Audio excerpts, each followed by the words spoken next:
안녕하십니까. 경제와 이슈 유효상입니다. 좋은 와인처럼 시간이 지날수록 오히려 가치가 상승하는 자산, 감가상각이 없는 자산, 바로 미술 작품인데요. 수익 실현 기반의 아트테크, 감상 기반의 아트 컬렉팅 열풍으로 지난해 처음으로 미술 시장이 1조 원 매출을 돌파했는데요. 경제와 이슈, 오늘의 주제는 아트테크와 아트 컬렉팅 열풍, 실상과 허상은입니다.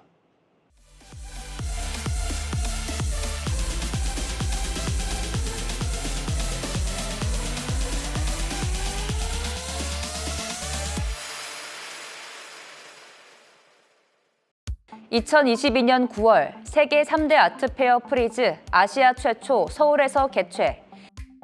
2022년 미술시장 매출 첫 1조 원 돌파. 2023년 6월 30일 미술진흥법 국회 본회의 통과. 2023년 7월 금융위 미술품 조각 투자 플랫폼 4개사 사업 허용. 안녕하세요. 경제와 이슈 최은강입니다. 2022년 국내 미술 시장은 세계 경제 위축 상황에도 불구하고 사상 처음으로 매출 1조 원을 돌파했습니다. 아트페어와 화랑 매출액이 증가하면서 2022년 미술품 유통액은 2021년 대비 37.2% 성장한 1조 377억 원을 기록했는데요. 가장 많이 증가한 분야는 아트페어로 2022년 9월 세계 3대 아트페어인 프리즈가 아시아 최초로 서울에서 개최되기도 했습니다. 감가상각이 없는 미술품 특성상 오랜 시간 뒤에 작품을 되팔면 그 차익을 얻을 수 있고 NFT, 조각 투자 등 진입 가격이 대중화되면서 미술품 시장은 급속도로 성장하고 있는데요. 미술품의 소유권을 나누는 재테크인 수익 실현 기반의 아트테크, 나만의 컬렉션을 완성하는 감상 기반 아트 컬렉팅, 아트에 기반한 다양한 투자 형태가 전 세대를 아우르면서 신규 고객을 유입시키고 있습니다. 특히 MZ세대의 유입은 미술 시장 규모를 더욱 빠르게 키워줄 것이란 전망인데요. 세계 최대 규모 아트페어 주관사인 스위스 아트바젤은 2021 미술 시장 보고서에서 10개국 고액자산 컬렉터 2,569명 중 52%가 2030 세대라고 밝혔습니다. 미술품은 눈에 보이지 않는 자산보다 비교적 안정적인 실물 자산으로 분류되고 있는데요. 아트테크와 아트 컬렉팅 열풍, 빠르게 변화하고 있는 재테크 지형도의 새로운 게임 체인저가 될 수 있을까요? 아트테크와 아트 컬렉팅 열풍, 실상과 허상은이라는 주제로 다양한 시선에서 말씀해 주실 전문가를 모셨습니다. 윤송아 작가님 함께합니다. 안녕하세요. 안녕하세요. 네. 반갑습니다. 네. 꿈꾸는 낙타 시리즈를 그리고 있는 서양화가 윤송아입니다. 반갑습니다. 최근 들어서 아트테크라는 말도 굉장히 많이 하고 있고요. 아트 컬렉팅이라는 말도 많이 하고 있는데 그 개념이 같은 것 같기도 하고 좀 다른 것 같기도 한데 그 개념이 어떻게 좀 차이가 있을까요? 아트테크는요, 아트와 테크놀로지의 합성어고요. 하지만 우리는 사실 아트와 재테크의 합성어로 사실 잘못 알고 계세요. 그리고 아트 컬렉팅은 말 그대로 아트를 컬렉팅하다의 개념으로 아트 그 자체를 소유하고 즐기는 사람들을 일컫는 말인 것 같습니다. 네. 작년에 처음으로 우리나라 시장에서 매출 1조를 돌파했다고 그러는데 그렇게 그 시장이 급성장한 배경이 있을까요? 여러 가지 요인들이 있을 수 있을 것 같아요. 주식도 폭락했고, 물론 부동산 시장도 안 좋았고 했기 때문에 안전자산으로 그림으로 사람들이 시선을 돌린 것 같습니다만 이건희 컬렉션도 있었고, BTS도 그림을 컬렉팅하는 모습도 올렸고 여러 가지 이슈들이 있었던 것 같아요. 그 매출 1조 돌파하는데 보니까 갤러리 쪽의 매출이 한 5천억 정도 좀 넘고 그리고 아트페어를 한 3천억 정도, 그다음에 옥션이 한 2천억 정도 이렇게 돼 있는데 시장이 이렇게 그 다양한 채널이 있는데 이 아트테크나 컬렉팅을 위해서 우리가 접근할 수 있는 그 채널은 어떤 것들이 좀 있을까요? 우선 미술은 1차 시장과 2차 시장으로 나뉘는 것 같은데 갤러리를 통해서 작품을 구매하실 수도 있고 아트페어를 통해서 구매를 하실 수도 있고 2차 시장이라 하면은 옥션들이 있을 것 같은데요. 사실 우리가 쉽게 접근할 수 있는 1차 시장은 아트페어인 것 같아요. 여러 가지 아트페어들이 있는데 국내에서 우선 가장 메이저로 뽑히는 아트페어는 화랑미술제, 키아프, 그리고 조형아트 서울, 그리고 서울아트쇼 이 정도 뽑히고 있는 있는 것 같고요. 그 아트페어에 가보시면 국내 한 100여 개 정도 갤러리를 작은 부스로 해서 그 갤러리들마다 어떤 엑기스되는 작품들을 한 곳에 모아놨어요. 그래서 그곳을 둘러보시면서 자신과 맞는 갤러리를 찾고 또 그 갤러리를 따로 방문하시는 게 어떻게 보면 방법일 수 있을 것 같아요. 조금 전에 말씀하신 대로 1차 시장이라고 하면은 주식 시장과 마찬가지로 작가들이 데뷔해서 자기 그 작품을 처음 파는 시장을 1차 시장이라고 보고 그거를 사간 콜렉터가 다시 재판매하는 거를 2차 시장이라고 이렇게 볼 수 있는 건가요? 네, 맞습니다. 그러면은 1차 시장이라고 분류가 되는 거는 작가가 뭐 주변에 아는 지인들한테 직접 팔 수도 있고 조금 전에 말씀 주신 대로 갤러리를 통해서 파는 거를 1차 시장이라고 보고 그 갤러리에다가 다시 파는 것도 갤러리도 2차 시장이 될 수도 있는 건가요? 그 갤러리를 그쵸. 통해서 다른 사람들한테 다시 재판매도 할 수 있는 이런 사실 뭐 어느 시장이든 직거래는 가능하고요.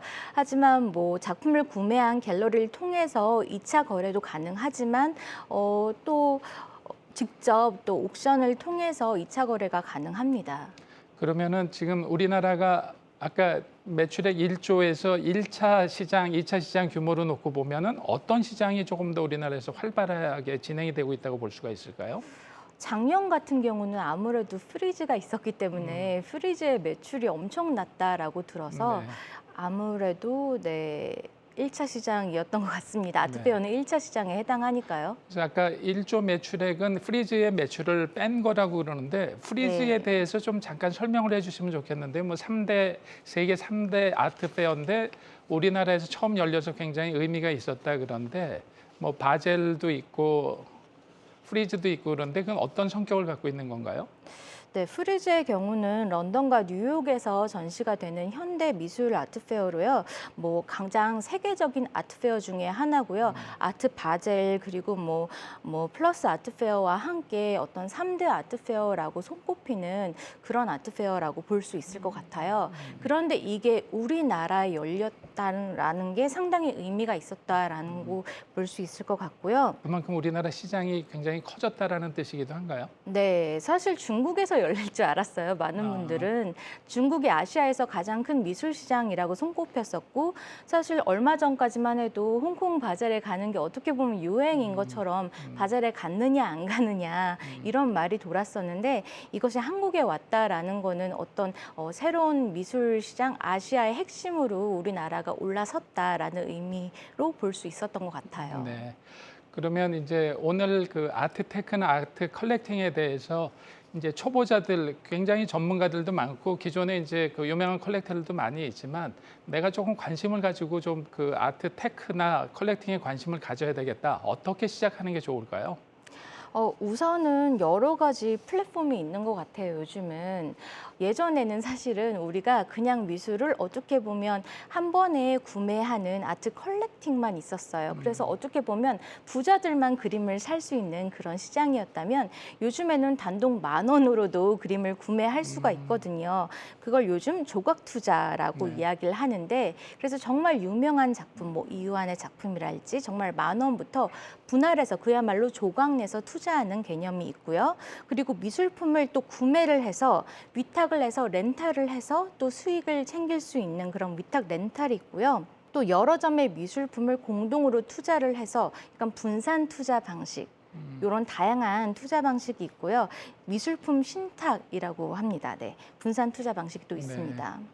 그러면 그 내가 어떤 분야를 투자하기 전에 자기 이제 취향도 좀 알아야 될 것 같고요. 인물을 네. 좋아할 수도 있고, 뭐 풍경화를 좋아할 수도 있고, 추상화를 좋아할 수도 있는데 그런 것들을 처음에 스터디를 할 때는 어떻게 해서 자기의 취향을 찾아가고 어떤 채널이 가장 그 좀 빠른 길일까요? 그 자기의 취향을 찾고 스터디를 하는 데 있어서는요. 예전에는 사실은 무조건 많이 전시를 보러 가라라고 이야기를 했잖아요. 하지만 요즘에는 그냥 유튜브에 검색을 해봐도 너무 많은 콘텐츠가 있고요. 방송에도 많이 있고요. SNS에도 정말 많이 있습니다. 네. 그래서 어떻게 보면 MZ 시대들이 많이 도입이 된 거가 아닌가 싶어요. 많은 미술 커뮤니티와 플랫폼들이 올리고 있습니다. 그래서 많은 분들이 소통을 하고 있어서 컬렉터들의 커뮤니티를 확인해 보시는 것도 방법이 될 수 수 있고요. 근데 그 윤 작가 같이 네. 전문가 분들은 이제 그거를 듣고 판단할 수가 있지만 일반 이제 아마추어 처음에 이제 이쪽에 입문하려고 하는 분들은 네. 그거를 듣고 판단하기가 굉장히 좀 어려울 것 같은데요. 네, 맞아요. 그래서 사실은 발로 뛰면서 아트페어를 직접 가서 사실 아트페어에 다양한 갤러리들이 있기 때문에 직접 돌아다니면서 또 많은 또 신진 작가들은 부스에 직접 나와 있는 경우가 많아요. 네. 그래서 직접 소통하면서 작품 설명을 들어보시다가 또 요즘에 또 SNS도 팔로우하면서 그 작가의 근황들이나 소식들을 볼 수 있거든요. 그러면서 좀 활동들을 팔로우업하면서 이 작가의 작품에 투자를 해도 좋을 것 같은지 좀 생각을 해보면서 투자를 해보는 것도 좋을 것 같아요. 왜냐하면 신진 작가의 작품이 상대적으로 나중에 좀 오름폭이 높기 때문에 네. 그렇지만 이제 그 스타트업하고 마찬가지로요. 초기는 포텐셜도 굉장히 크지만 리스크도 커가지고 그걸 판단하기 쉽지 않을 것 같은데 부동산이라 그러면 일반적으로 뭐 시세라든가 그 적정 가격이라든가 공시 가격 같은 게 있고 주식시장은 재무제표를 보고 판단한다든가 이런 게 있는데 그러면은 그 미술 작품은 뭘 보고 가치나 뭘 보고 판단을 좀 해야 될까요? 우선은 얼마나 작가가 열정을 가지고 얼마나 많은 활동을 하고 있고 얼마나 열심히 그리느냐가 관건인 것 같아요. 그리고 무엇보다 중요한 거는 작가가 꾸준히 평생 작업을 할 것이냐인 것 같아요.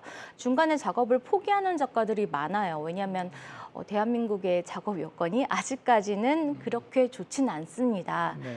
그래서 작업을 멈추는 경우 사실상 2차 거래가 쉽진 않아요.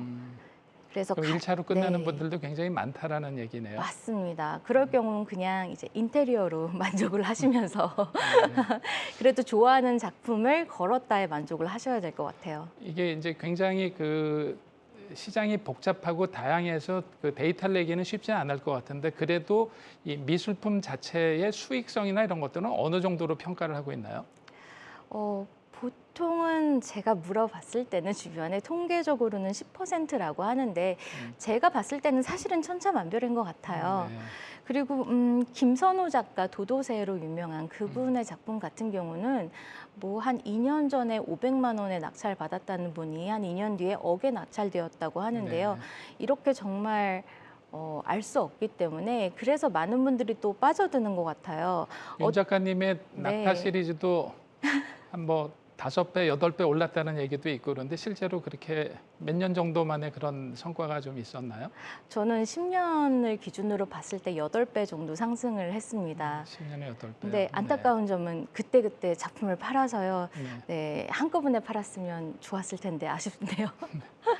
그 세계적으로 보니까 그 아트 컬렉터들이 들고 있는 그 보유 기간이 평균 5년 약간 넘어간다 이런 데이터가 있고 최근 들어서는 좀 빨라진 것 같아서 네. 5년 밑으로 내려왔다고 얘기를 하고 있고 한국은 데이터가 정확치는 않은데 전문가들 평가에 의하면 한 3년 정도 미만일 것 같다 이렇게 얘기를 하고 있는데 우리나라가 이런 그 아트를 보유하고 있는 기간이 세계적으로 좀 짧은 이유는 뭘까요? 주식시장도 물론 한국이 조금 그런 면에서 좀 빠르게 2차 시장에 들어오는 경우도 많은데 예술품 시장도 그런 배경은 뭐라고 지금 보시나요? 저는 한국 사람들이 아무래도 유행에 민감한 것 같아요. 사실 비트코인 열풍 때도 굉장히 빠르게 반응을 했었잖아요. 그리고 공교롭게도 코인 열풍 이후에 지금 미술 시장으로 넘어왔거든요. 어떻게 보면 코인 열풍 이후로 그런 열정들을 쏟을 곳이 없어서 많은 분들이 넘어왔다라고 들었고 실제로 제 작품을 구매하러 오신 그리고 옆에 분 작품을 구매하러 오신 분들 중에 코인에서 엑스타로 왔다라는 분들이 실제로 또 많이 있었어요. 아트페어에서도 그렇고. 그래서 예상을 하는 건데 그렇지만 그런 투기성으로 오시는 분들은 또 금방금방 엑싯을 하는데 안타까운 점은 미술은 다른 종목보다 조금 수수료가 조금 많아요. 네. 그래서 어떻게 보면 단기간에 오른 것 같지만 막상 엑싯을 했을 때 그다지 그렇게 수익이 많지 않을 수도 있어요. 그래서 잘못 계산하신 것 같아서 조금 안타깝고요. 좀 장기적으로 두면서 단순히 수익이 아니라 작품을 보고 즐기면서 감성적으로 다가가야 될 부분인 것 같아서 좀 안타깝더라고요. 네. 그래서 처음에 말씀해 주셨지만 아트테크가 우리나라에서는 그 재테크 수단으로 굉장히 강조가 네. 많이 됐었는데 보통은 그 아트 컬렉팅을 해서 좋은 작품 자기가 그 집에다가 그 보관하고 싶은 작품을 샀다가 한참 감상을 하고 네. 그게 시간이 지나서 가격도 올라서 그 또 다른 좋은 작품이 생기면은 교환하면서 수익도 보고 이런 그 일석이조의 효과를 거둬야 되는데 우리나라는 이 컬렉팅에서 보유해서 감상하는 것보다는 단지 이 투기성으로 하는 게 굉장히 많다라고 그러는데 그런 그 성향은 어떤 면에서 좀 나타난다고 보시나요? 우선은 우리나라의 국민성이 빠르다, 뭐 이런 거가 있잖아요. 그래서 그런 국민성도 있긴 있지만 기본적으로 서양에 비해서 컬렉팅 문화가 한 50에서 60년 정도는 느리게 시작되고 있다라고 본다고 해요. 그래서 조금 느리게 아직은 시작되는 단계에서 조금 시행착오가 있다라고 보고 있고요. 기본적인 컬렉팅 마인드는 사실은 작가를 후원하고 지지한다라는 마인드를 가지고 가야 되거든요. 그래서 주식과는 조금 다르다라는 거를 이해를 해야 되는데 쉽게 접근을 하기 위해서 이거는 주식이다라고 쉽게 본인들 나름대로 이거를 재해석해서 생각을 하시는 것 같아요. 네. 그리고 또 많은 이제 상업적인 갤러리들이 등장을 하면서 쉽게 이해를 돕기 위해서 그러한 상품들을 많이 만들고 있어요. 근데 그림을 사는 게 아니라 그 갤러리의 주식 같은 걸 살 때는 이 이야기가 맞을 수도 있어요. 네. 그림이 아니라 주식의 경우는. 근데 그림의 경우는 저는 조금 다르다고 생각합니다. 그 최근에 투자 회사들에서 최소 1년에 10% 이상을 보장하고 뭐 원금도 보장한다 뭐 여러 가지들을 얘기를 하는데 네. 그런 것들은 어떻게 판단을 해야 될까요? 아직까지는 검증은 안 되었다고 생각을 해요. 저 또한 아직까지도 시작은 안 하고 지켜보고 있어요. 어떻게 돌아가는지 보려고 하고 있어요. 근데 그들의 말에 의하면 뭐 그림을 이제 고객들이 구매를 하면 그 금액을 가지고 뭐 작가한테 쉐어하는 부분 작가한테 입금을 하고 나머지를 가지고 그들이 주식이나 이런 걸 해가지고 수익의 일부분을 이제 돌려준다라는 개념이더라고요. 그래서 그거를 이제 주식을 계속 돌려보면서 몇 년간 검증을 해왔대요. 그래서 평균 수익률을 계산을 했을 때 이 정도는 계속 쉐어를 할 수 있겠다라고 했는데 저는 사실은 주식 시장은 계속 변동이 있기 때문에 그 수익률을 보증을 할 수 있을까는 물음표이거든요. 네. 근데 저 또한 주식의 전문가는 아니기 때문에 정확히는 모르겠습니다만 이제 많은 방법들이 있더라고요. 그러면은 아까 윤 작가님도 그림이 가격이 10년 지나면서 조금 같이 상승을 했다고 말씀을 하셨는데 그 일반적으로 내가 그 새내기 작가들 좋은 그 포텐셜 있는 작가의 그림을 샀다 그러면 어떤 그 배경이나 어떤 이유로 해서 그 가격이 높아지게 되나요? 그 그림의 가격이 상승하게 되는 이유는 어떤 것들이 있을까요? 우리가 작가라고 이야기를 하지만 이 작가 또한 그림을 가지고 그림이란 콘텐츠를 이용해서 하나의 브랜드라고 보시면 될 것 같아요. 하나의 사업자. 그래서 당연히 이 브랜드가 알려지고 그림이 알려지면 그 가치가 상승하는 것 같아요. 그러면 신진 작가의 그림을 샀는데 이분이 어떤 뭐 큰 상을 받는다든가 뭐 어떤 좋은 일이 생기면 과거의 작품들도 가격이 굉장히 많이 뜨게 되나요?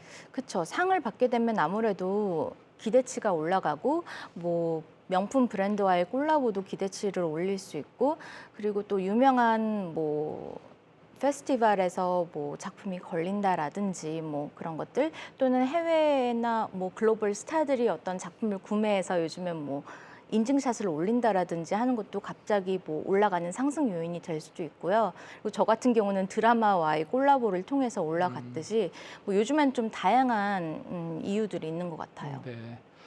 조금 전에 이제 콜라보 말씀을 하셨는데 최근에 그 대기업들도 아트 콜라보가 굉장히 유행인데요. 네. 어떤 사례들이 좀 있을까요? 저 말고도 정말 다양한 작가들한테 굉장히 많은 콜라보 제안들이 들어오는데 저 같은 경우는 이제 부산 NFT에서 제가 드라마와 콜라보했던 해당 작품이 1억 원에 낙찰되는 그런 해프닝이 있었어요. 그래서 그런 이슈로 또 삼성 TV에서 NFT 이런 플랫폼이 생겨요. 그래서 그런 콜라보 제안이 들어와서 지금 진행을 하고 있고요. 그리고 작년에는 또 LG 디스플레이와 콜라보 전시를 또 라스베가스에서 진행을 했었고 또 백화점에서도 또 인력들을 대거 지금 투입을 하면서 아트 마케팅과 함께 뭐 아트 관련 여러 가지 이벤트들을 지금 만들고 있는 상태고요. 그다음에 모 컨택트 렌즈 업체에서도 지금 콜라보 제안이 들어왔고 그다음에 애니메이션도 지금 콜라보 이야기를 하고 있고요. 그다음에 의류 브랜드도 있고 정말 다양한 곳에서 네, 지금 만들고 있고요. 그런 것 같아요. 예전에는 뭐 핸드백 회사 같은 경우 이태리 장인이 만들었다라면서 프로모션을 했어요. 근데 어느 순간에는 아티스트와의 콜라보다 라면서 프로모션을 하기 시작했더라고요. 네. 그런 것 같아요. 이게 우리가 일반 제품이 아니다, 조금 특별하다라는 걸 강조하기 위해서 어떠한 수식어가 필요한 것 같은데 예전의 유행은 장인이었고 요즘의 유행은 아티스트 콜라보인 것 같아요. 그렇게 되면 작가들한테도 인지도나 여러 가지가 높아지면서 작가의 가격도 굉장히 높아지게 되나요? 네, 서로 시너지 효과인 것 같아요. 그러면 기업들은 그걸 통해서 얻고자 하는 이런 거는 그 이미지를 약간 고급스러운 마케팅 수단으로 네. 쓰는 이렇게 대기업들이 아트 콜라보를 한 다음에 이게 비즈니스로 연결된 사례들도 좀 있나요? 네, 최근에 정말 많은 움직임들이 일어나고 있는 것 같은데요. 삼성 휴대폰 같은 경우도 핸드폰 케이스에 많은 아티스트들과 콜라보를 통해서 여러 명의 아티스트들을 선택할 수 있어요. 그러면 이렇게 굉장히 다양한 어떤 핸드폰 디자인이 나오겠죠, 외부적으로. 그리고 또 패션 브랜드 루이비통 같은 경우도 쿠사마야와 협업을 통해서 서로 시너지 효과가 일어났던 걸로 알고 있고 이지주 선크림 같은 경우도 이번에 KBS 노머니 노아트 나왔던 이사라 작가와 콜라보를 통해서 준비하고 있다고 들었습니다. 그러니까 와인의 무동 로칠드가 유명한 그 대작들을 그 와인 라벨에다 붙이는 거랑 비슷한 컨셉인 것 같네요. 네. 자, 그러면은 내가 샀던 그 그림의 작가가 굉장히 유명해져서 이거를 다시 그 2차 시장에다가 내놓고자 한다. 그럼 어떤 절차를 보통 밟아서 수익 실현을 하게 되나요? 우선은 가끔씩은 선물 받은 그림인데 2차 시장에 내놓으려고 할 때 진품이 아닌 경우가 있더라고요. 네. 그래서 보증서가 있는지 한번 체크를 해봐 주시는 게 좋고요. 네. 그리고 작품의 보관 상태가 굉장히 중요합니다. 작품을 보관하실 때 햇볕이 있는 곳에 거시면 변색이 되는 경우가 많이 있어요. 모르시고 창가 쪽에 거시는 경우가 있는데 작품이 보관이 잘 되어 있고 보증서가 있으신 경우 뭐 기타 등등 옥션에 맡기시면 쉽게 작품을 2차 시장에 내놓으실 수 있고요. 그러면 지금 그 작년까지 국내 시장이나 세계 시장도 굉장히 좋았다가 금년 상반기에는 전 세계가 조금 이렇게 슬럼프에 들어갔다 이렇게 보고 있는데 이거를 전문가들 입장에서는 그 아트테크에 약간 그 투기성 자본이 빠져나가는 어떤 그 과도기적이란 그렇게 나쁘지는 않다 이런데 향후 그 시장 전망은 어떻게 보세요? 일각에서는 미술에 거품이 빠진 게 아닌가라면서 우려의 목소리도 내고 있는데 저는 우선 내부적으로 지금 돌아가고 있는 상황들을 봤을 때 사실 대기업에서도 미술 관련 인력들을 대거 투입하고 있고 미술 시장이 향후 5년은 반짝반짝 빛날 것이다 라고 관측을 하면서 자본을 투입하고 있잖아요. 네. 저는 이들의 관측을 좀 믿고 싶습니다. 네, 미술 작가로서 우선 믿고 싶고요. 현재 많은 분들이 SNS도 그렇고 사회적 움직임을 봤을 때 너무 많은 분들이 미술에 관심을 갖고 계세요. 그래서 관심은 곧 금융의 움직임이라고 보기 때문에 결국은 지금 경기가 안 좋아서 그렇지 약간만 풀리면 곧 미술 시장도 더 좋아질 거다라고 네. 생각하고 있습니다. 그러니까 말씀 주신 대로 그 예술품은 굉장히 장기적인 투자를 하셔야 된다 그러는데 긴 호흡을 가지고 보면 괜찮을 것 같고요. 마지막으로 최근에 우리나라 정부에서 조각 투자에 대한 승인을 해줄 것 같은데 그래서 미술품 시장이 다시 한번 그 커다란 붐이 있을 거다라고 생각이 돼서 관심 갖는 시청자분들이 굉장히 많을 것 같은데요. 마지막으로 그 조각 투자 시장이 열리면서 어떤 부분을 좀 유의하고 어떤 부분을 좀 관심을 가져야 되는지 당부의 말씀 좀 부탁드리겠습니다. 앞으로 정말 미술의 새로운 트렌드, 새로운 시장들이 열리는 것 같고 많은 새로운 종류의 갤러리들이 나오는 것 같아요. 앞으로도 정말 다양한 형태의 투자 수단들이 나올 것 같은데 그중에는 사실 신뢰하지 못할 갤러리들도 있을 것 같습니다. 하지만 이렇게 시장이 넓어지는 것 자체는 미술 시장의 순환을 도울 거기 때문에 저는 장기적으로 좋은 역량이라고 생각을 하고요. 각자 잘 살펴보시면서 또 투자를 하시면 네, 좋은 미술품들을 만나실 수 있고 네, 좋은 미술 시장을 열 수 있을 거라고 생각하고 있습니다. 아트테크와 아트 컬렉팅 열풍, 실상과 허상한이라는 주제로 국내 미술시장 현안과 아트 재테크의 새로운 가능성과 기회에 대해 점검을 해봤는데요.